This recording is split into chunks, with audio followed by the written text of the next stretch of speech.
Alabama returning home to Bryant-Denny Stadium, putting up a big win over Mississippi State, 51-3. And Matt, you talk about the LSU hangover. Every year since 2001, that is 15 years, and you pointed this out earlier to me, every year they have come out after LSU. They have not scored a touchdown in that first quarter. Today they did that. So I think the LSU hangover is over, as you could see by the points put on the scoreboard. What did you think about this team and their performance today? Yeah, they definitely have in the past tended to come out slow in the game after LSU, which has usually been Mississippi State.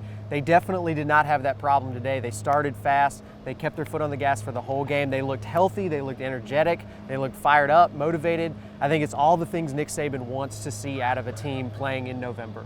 Yeah, and motivation, a big key there, and exactly where they want to be, especially in Week 11 when the injury bug starts to bite a lot of these teams. Now, Jalen Hurts, a guy, despite 2 turnovers, came out and put up a record day, 347 yards passing, 100 yards rushing, record day, record for Alabama as well. What did you see from him in his maturation? Well, definitely this was a game plan that was built around, we're going to get Jalen Hurts out of his comfort zone, and we're going to ask him to pass the ball down the field, down the middle of the field, things that he has not done a great job of so far this season.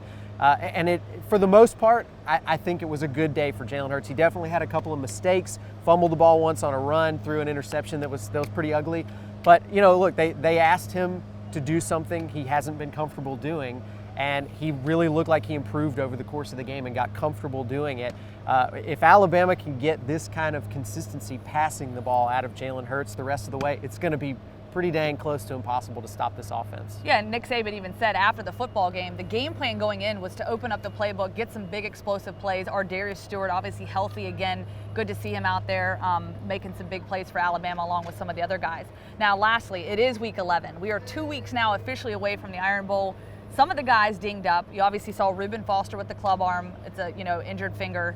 Aside from that, Lester Cotton sat out. Damian Harris, 3 carries for 9 yards. Certainly not the production we've seen from him. Just your thoughts on this. Is this just being cautious to make sure these guys are ready to go in 2 weeks? I think there are a lot of guys that if they had to play them today, they would have done it. And fortunately for Alabama, they didn't have to. I think they're trying to get some guys rested up, get them to full strength before they go into that game against Auburn, followed by what could be a tough SEC championship game matchup.